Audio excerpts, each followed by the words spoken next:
Shalom,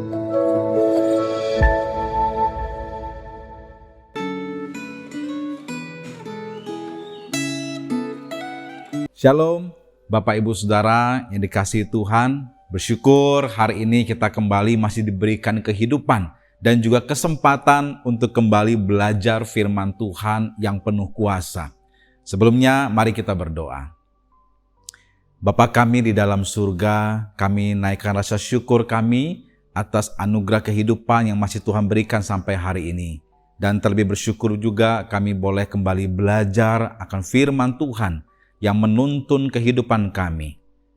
Terima kasih Tuhan, kiranya Tuhan memberkati waktu ini. Di dalam nama Tuhan kami Yesus Kristus kami berdoa dan kami bersyukur. Amin. Tema renungan Gemah hari ini adalah yang dikehendaki Allah. Dan dasar Alkitab diambil dari kitab Mika pasalnya yang ke-6. Saya menghimbau Bapak Ibu Saudara untuk membaca keseluruhan ayat di pasal ini, sekitar 16 ayat. Karena saya hanya akan membacakan 3 ayat saja untuk kita, yaitu ayat ketiga, keempat, dan juga ke-8. Demikian firman Tuhan. Umatku, apakah yang telah kulakukan kepadamu? Dengan apakah engkau telah kulelahkan? Jawablah aku. Sebab aku telah menuntun engkau keluar dari tanah Mesir, dan telah membebaskan engkau dari rumah perbudakan, dan telah mengutus Musa dan Harun dan Miriam sebagai penganjurmu. Ayat 8, hai manusia, telah diberitahukan kepadamu apa yang baik, dan apakah yang dituntut Tuhan daripadamu, selain berlaku adil, mencintai kesetiaan, dan hidup dengan rendah hati di hadapan Tuhan Allahmu. Demikian baca firman Tuhan, berbagai setiap kita merenungkan, melakukan dalam kehidupan kita.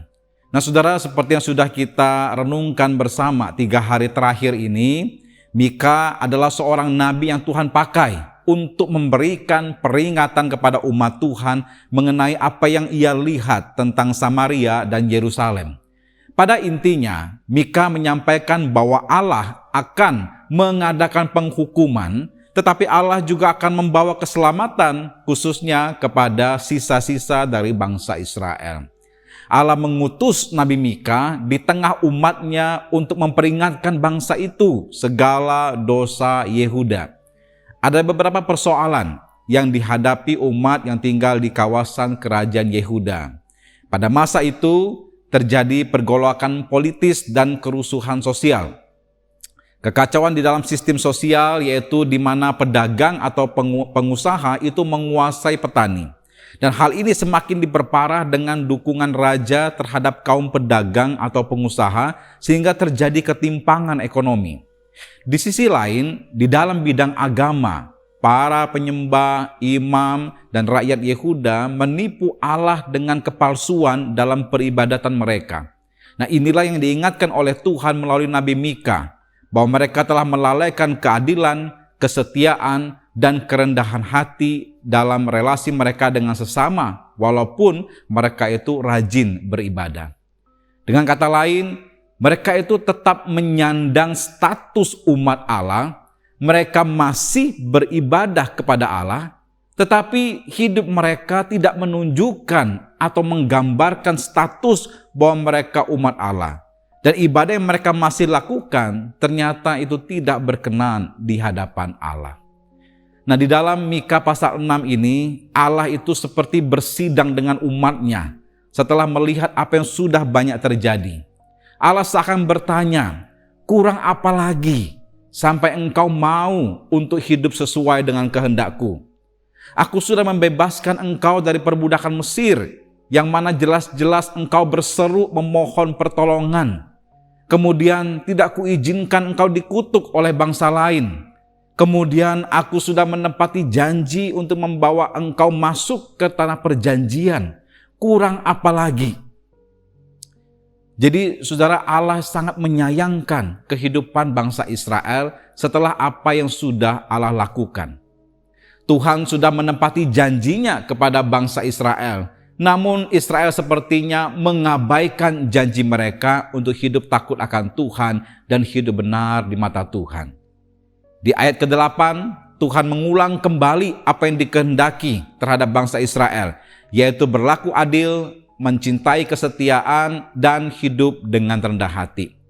Di sana ada kata telah diberitahukan kepadamu apa yang baik. Artinya saudara, mereka sudah tahu tapi mereka abaikan. Oleh sebab itu Tuhan akan menghukum mereka. Saya percaya ketika bangsa Israel mendengarkan peringatan dari Nabi Mika ini, mereka pasti tidak bisa berkata-kata atau membela diri. Yang bisa mereka lakukan hanyalah mempersiapkan diri terhadap apa yang akan terjadi sesuai nubuatan dari Nabi Mika, lalu berbalik kepada Tuhan dan berharap mereka termasuk hitungan kaum sisa yang akan diselamatkan. Nah, Bapak Ibu Saudara, apa yang bisa kita refleksikan daripada perikop ini? Apakah gambaran kehidupan bangsa Israel ini adalah merupakan gambaran kehidupan kita saat ini sebagai anak Tuhan? Status kita adalah anak Tuhan. Dan sampai hari ini saya percaya kita masih beribadah kepada Tuhan, baik itu secara onsite ataupun secara online. Tetapi pertanyaan untuk kita renungkan, apakah hidup kita sesehari sudah menunjukkan dan menggambarkan status kita sebagai anak Tuhan? Dan apakah ibadah kita berkenan kepada Tuhan? Ketika bicara status sebagai anak Tuhan, artinya kita itu hidup sesuai dengan kehendak Tuhan. Saya percaya kita semua juga sudah tahu apa yang Tuhan kehendaki dalam hidup kita, sebab kita sudah banyak belajar dari khotbah dan membaca Alkitab dalam saat teduh kita. Tetapi 3 saja yang Tuhan ingatkan mengenai kehendaknya dalam refleksi Gemah hari ini di Mika 6 ayat 8, yaitu berlaku adil, mencintai kesetiaan, dan hidup rendah hati di hadapan Tuhan. Apakah ketiga hal ini kita jalankan setiap hari sebagai seorang anak Tuhan? Kemudian ketika bicara mengenai ibadah yang berkenan, itu artinya cek kesungguhan hati kita ketika beribadah. Ketika beribadah, apa yang menjadi kerinduan dan motivasi kita? Kehidupan ibadah kita adalah untuk menyenangkan Tuhan atau untuk menyenangkan kita?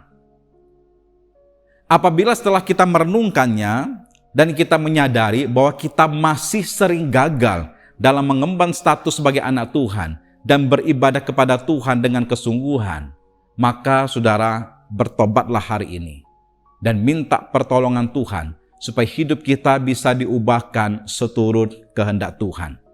Marilah kita ingat lagi, apakah ada yang Tuhan tidak berikan kepada kita, yang memang bertujuan untuk kebaikan hidup kita dan sejalan dengan tujuan kita diciptakan.